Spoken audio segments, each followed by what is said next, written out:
Okay, so here we have a perfect example of why you have to test things before replacing them. This woman has unwanted ABS activation and things like that, and her ABS light is on. She's getting dropouts in the ABS sensor, okay?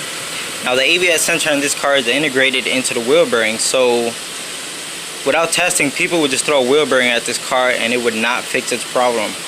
So what's going on here is the wire is actually broken inside of this loom right here, and I could confirm that by messing with the wire, and we're gonna get a miles per hour on this speed sensor.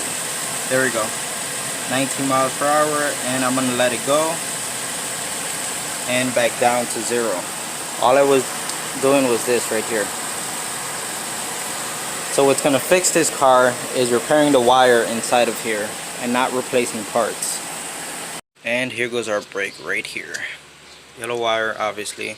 You just start tugging on it and it pulls apart. Now it wasn't broken when I took the wire loom apart. You just have to start doing the tug test.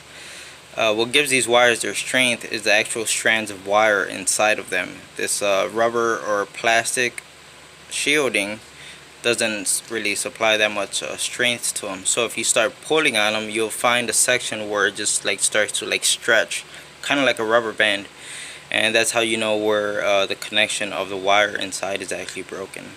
And here goes our repair. Okay, so I'm gonna go ahead and wiggle this harness. So this is where I made my splice, right here where the heat shrink is at. Just gonna go ahead and wiggle this, and look, no dropouts.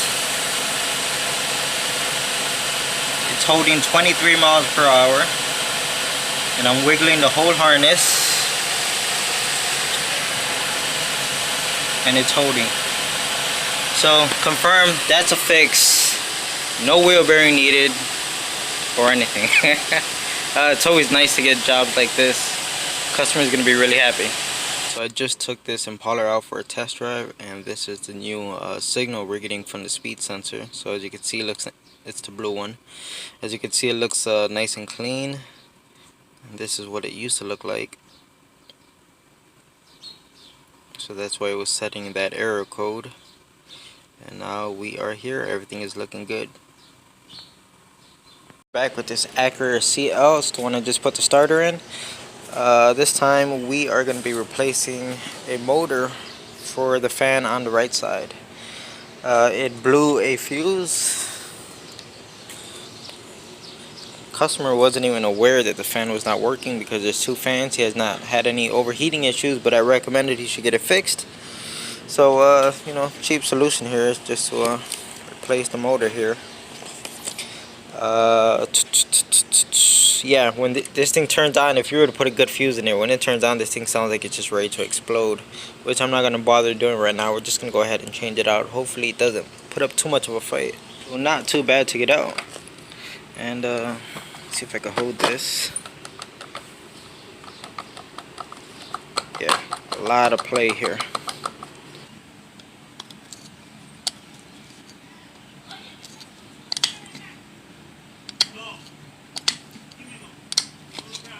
Still had like another year left in it.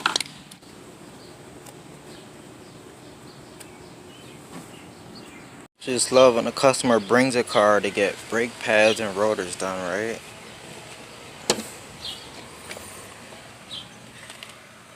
And they only bring you one rotor. Here working on this Mercedes C280. Today got the rear sway bar bushings and links, and also we're putting a new brake sensor on it because I did the brakes on this car a few months ago and it needed the sensor, but at the time the customer did not bring it. So now that the car is here, we have a new sensor, and I figure I'm already in here, so this is the easiest time to put the new sensor on. Here we have a 2000 Accord. It came in on the hook today. I believe it has a busted brake line. The pedal goes all the way to the floor, and you can see fluid underneath the car. I want to see exactly where it's leaking from, but it looks like all the fluid is drained out, you know, from the trip over here on the tow truck.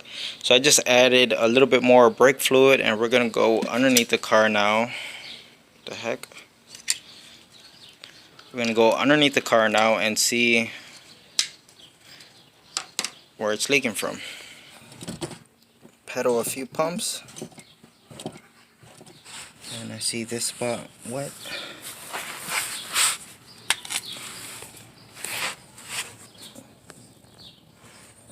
What's surprising is, I don't know how well you can see this, but those brake lines look like they are in great condition.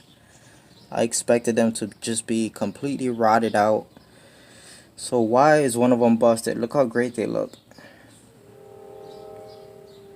So I'm going to go ahead and take off this plastic cover and find out exactly why this brake line is leaking. In case you're wondering how or why brake lines on a car that's almost 20 years old, why do the brake lines look like they're in such great condition? Well, because that Texas car hasn't lived most of its life over here in Chicago, so it's not rotted out yet. Okay, so I got some of this stuff taken apart, and this plastic shielding right here is a nightmare to work with. But I did find the brake lines that are leaking, and it's probably just one of them that's bad, but there's two of them that are right next to each other, and they both look just as crusty. So if we're gonna fix one, we're gonna fix both of them. And it's weird that it's just this one section right here, because the rest of the brake line going back looks great, and the rest of the brake line going forward also looks great. So that's really weird. But I'm gonna go ahead and cut this section out and put a new piece in there. Okay, so here is the initial piece that was leaking. You can see the rust on it. Once I got in here, like I mentioned earlier, it was two lines that were going to get replaced, okay? But once I got in here, like I said, I was only going to replace a small piece, but then I saw like a foot down, there was even more rust. You know, these type of things, once you start messing with them, they break eventually. So, you know, I could have came in here and just replaced that one section, but because I was moving these things around, you know, in the next section, it may fail in like a month or so. And I didn't want that. So I made the two lines a little bit longer to accommodate the rest of the rusty line. And from here on out, everything looks pretty good. So it's all tightened up, and I already test fit everything. Everything's going to fit and snug right back into its original location. It's going to look nice, and all these covers are going to fit. So it's just a matter of bleeding it. Went ahead and put some brake fluid in, started pumping the brake, and I did have a leak right here. And it just turned out I forgot to tighten this one fitting. So I actually checked all of them since I forgot one of them. Just went over all of them again, make sure they were all tight. And once again, pumped the brake pedal, and we're set. No leaks. I came over here, I sprayed everything with brake parts cleaner just to clean all the old rust that's sitting in, you know, in the bracket. But as you can see, I have everything lined up where it's supposed to be inside of its holding location inside of here. And once I get this one in place, you're gonna see how everything fits up here, nice and neat, how it should be. Wouldn't even be able to tell I was in here. We're all set. I'm done bleeding the brakes. No leaks from anything down here, and as you can see, I put everything back where it belongs. You can't even tell I was in here. So this one's all set to go, and don't worry about those stains. That's from when I was bleeding the brakes. I moved the car so I could get it up on a ramp, but yeah, no leaks, brakes work, it's good to go. Today's project is working on this Mercedes C280.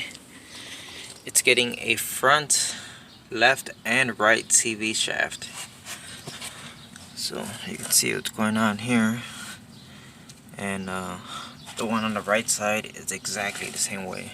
Sometimes you got to pull out the big guns to get a job done, and sometimes you have to pull out the slide hammer attached to the vice grip in order to get the job done. Alright, so here is the left side. All done. Obviously I got a little bit of cleaning to do right there. And all done on the right side as well. Here goes the one that was on the right side. As you can see, it's in the same condition.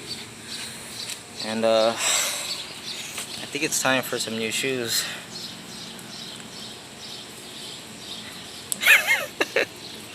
Just 5 cents a day could help support little Jonathan. Donate now. Alright, so we got a Nissan Altima here with the V6 in it. And the customer's been taking their car to those quick oil change places. And we had to question whether they were even changing the filter or not, because the filter looks so old. Look at it right there. All of this was filled just with oil and just grime that had accumulated over time. Yeah, so she's gonna stop taking it to that place because she said they would not do any of this, and they got her oil change done and supposedly in like minutes, when something's not right there. So I took the time to clean everything up as best as I can, and have the customer happy. Alright, I am in a Chevy Aveo. Owner dropped it off and told me to just look over it to see what's wrong. Let's see if you could hear this.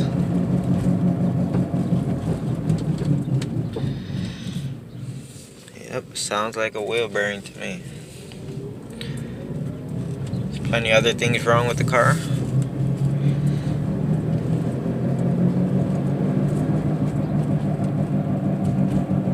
Back with this Chevy Aveo. And we are getting 2 outer tie rods, and we're actually doing both of the front wheel bearings because this thing screams like a banshee when it's going on the road. So let's go ahead and get this party started. Alright, this is why you need more than one impact gun. Now this mid-torque gun, I use it for 98% of the things I do every day on cars, okay? So it's a great tool.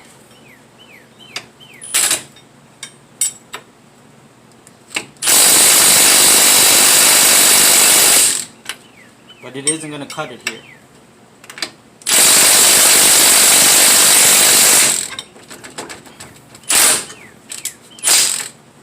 So let's switch over to the high torque.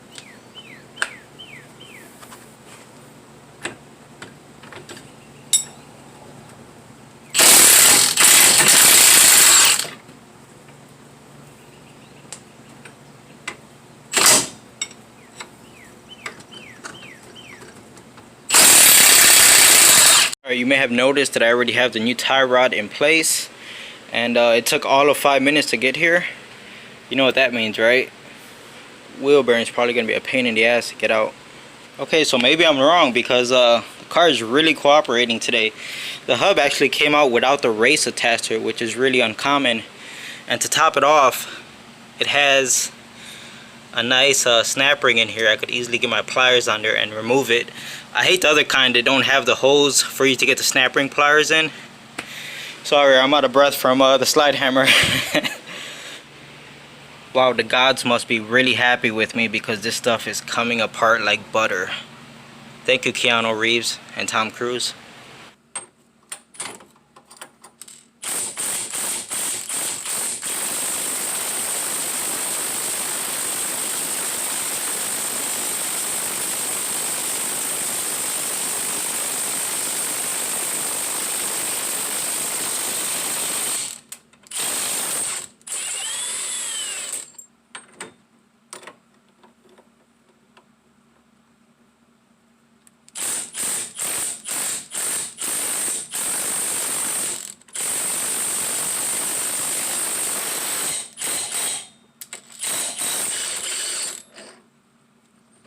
Alright, so I'm pretty much all done on this side with the exception of this nut right here. Once I get the other side done, I'm going to come back and torque both of the nuts for the CV shaft right here. But that's it for this one. I got to go on the other side, do the same exact thing, outer tie rod, wheel bearing, and I'm sure you guys don't want to see that again. Okay, I promise this is the last video for this car. But yeah, look at this. What happened here? Why is it that destroyed? That's crazy. So as you can see, I already got the new bearing installed. Now I just got to get this old race off of here. Alright, so I just took this Chevy Aveo out for a test drive, and it is all fixed. No more loud humming sound while driving. It has a few other problems, but that's for a different date. I'm back with this 2001 Yukon, and it's, I don't know if you could hear it, but it's struggling just to stay running. You could kind of hear the misfires coming out the exhaust here. And this is the car that had that horrible, probably a Mako paint job.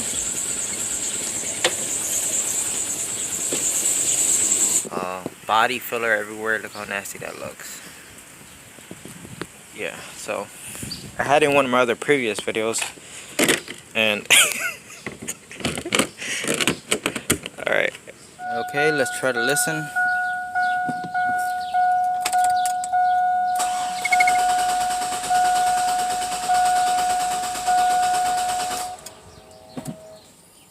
Alright, it didn't really sound like there was a dead cylinder, so I don't think I'm going to worry about that.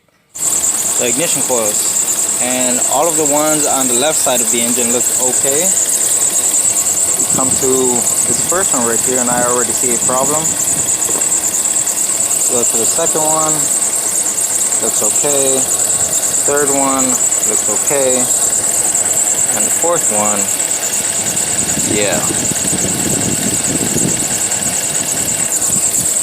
So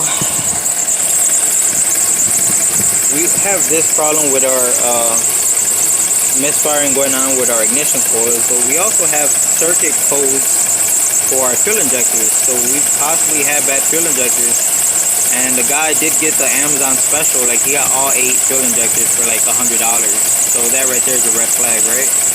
Alright, so I got the scanner connected, and the reason why I'm over here at the toolbox is because the battery on this tool really does suck. I mean, it doesn't last very long on a full charge, and usually when I go to use it, usually has a dead battery. So I'm over here charging it. So here's the codes we have. You can see we have all these heater performance codes for our O2 sensors.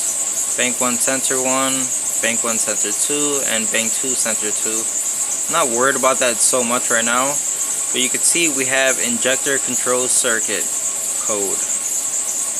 Misfires, and loss of class 2 communication, yeah, all kinds of crap here. What I meant earlier, I know I kept saying ignition coil, but what I meant to say is we're having just in general an ignition problem, okay? So what I did is switch the 2 coils right here, at least for the front ones.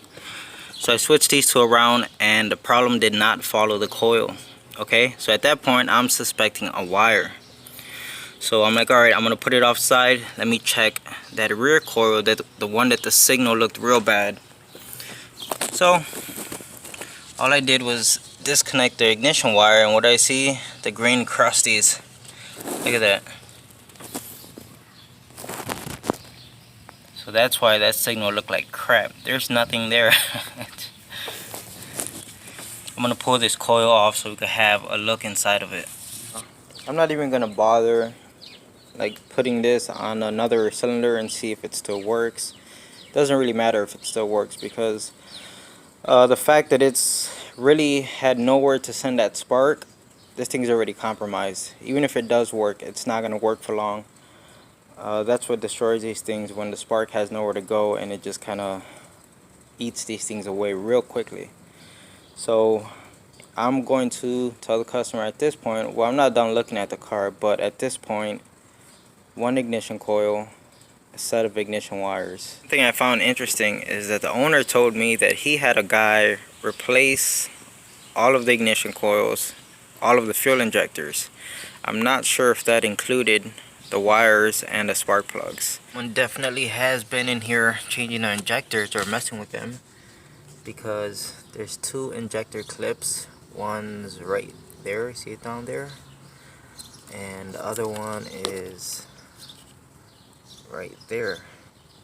Now these injectors on this side, they all have their clips on them, so maybe the new injectors came with new clips, right? But It's like, are you that much in a rush that you take the old ones out and you can't even bother to remove them? Just leave them, you know, sitting down here in the valley.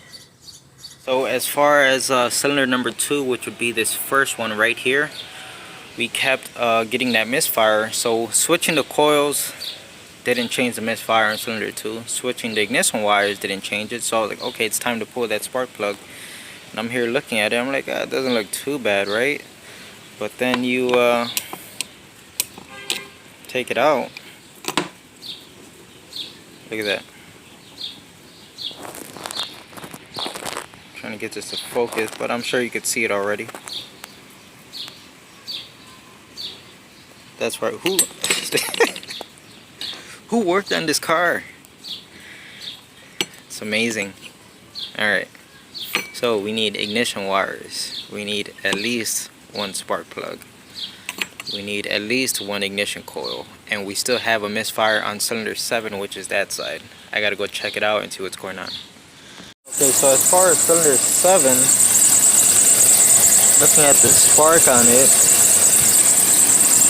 I don't see anything that just jumps out at me. So I think this is the one. We're gonna go ahead and look at that fuel injector. Now I know what you're thinking. Wow, this guy grew like 3 feet. No, I didn't. I'm just standing on something. So here's where we're at. On the ignition side, it looks like it's firing fine. Everything looks normal. And I put the noise light right there on injector number 7, and as you can see, it's flickering. So we are getting the command for the injector to turn on and off,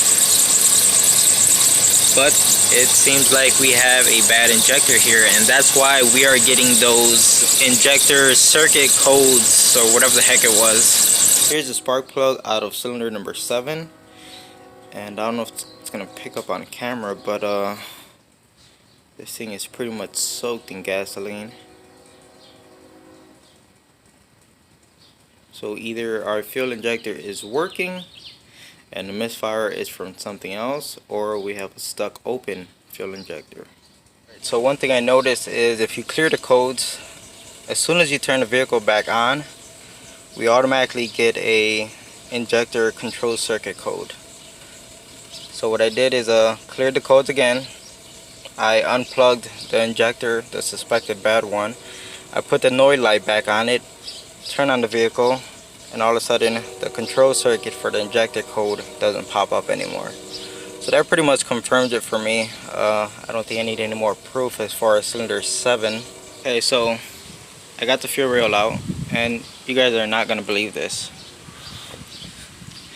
Now that it's out and we could actually look at the injector, which is this one, what do you see?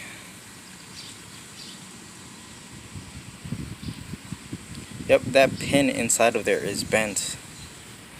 That's why the injector is not working, because the harness was not plugging in.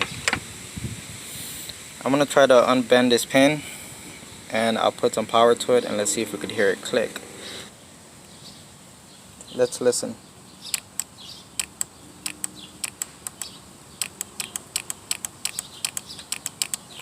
It was not working because the pin is bent. That's amazing. Now this is something I could not see when it was on the truck, because this is the farthest fuel rail for me, so it's kind of tucked behind everything. But yeah, it sucks. I think the fact that the pin is bent, I think that's enough to go ahead and change it anyways, because if we unbend it, and who knows, it could already be, you know, compromised because of that, and if it fails sometime in the future, I don't want to have to be doing this job over again. The owner just dropped off some parts. Looks like he got in the zone. AutoZone, not a sponsor. You can see we got a coil, a spark plug, and a set of wires. Okay, as the car's here running, I noticed that cylinder number 8, the one we just put the new coil on, is starting to get more and more misfires, and I'm not liking that. Like, why is it coming back? And I think I found why the original wire corroded like that. If you can see this, but that quick connect right there for the coolant system, see it dripping? It's dripping, and it lands right on top of the coil. The back side of that new coil is already wet. So that's right. That's why the inside of that boot, where the connector goes onto the ignition core, that's why it was completely rotted away. This truck is kicking my ass today. Okay. All right. So here's where I'm at. Cylinder number 7. Injector is now firing, but guess what?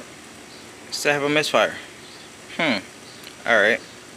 And then cylinder number 8, the one I put the new coil on, and because the wire was completely rusted out with corrosion, it was running kind of fine. Okay, we had occasional misfires here or there, but then it just eventually became a dead miss. Okay, so I'm like, what the heck? So I found we still have spark coming out the new coil. Alright, great. So it's time to pull the plug on that one. Look at that, there's no gap. That is touching right there. 100% touching. That's why cylinder 8 is misfiring. It's turning into such a nightmare. It's just one of those jobs where, if I get this focus, one of those jobs where I'm trying to save the customer money, so I'm trying to change, you know, only the very few parts that I find that are bad, right? Any normal person that looked at this car would be like, yeah, you need a, you know, if they found one cracked spark plug, they would be like, yeah, you need a complete set of spark plugs. And honestly, I should have just done that from the beginning, because now I'm running into issues like this. You know, here I am chasing my tail and trying to figure out why it's still misfiring. And had I just told the customer to get all new 8 spark plugs, we never had this issue, because I would have just changed all of them from the beginning. Okay, so I did a compression test on the cylinder that's misfiring, and we got about 150 psi out of it. I don't know what the spec is for this specific vehicle, but to me it doesn't seem horribly low, right? The compression seems decent as far as I know or concerned. We got spark, we have fuel. Why is it misfiring?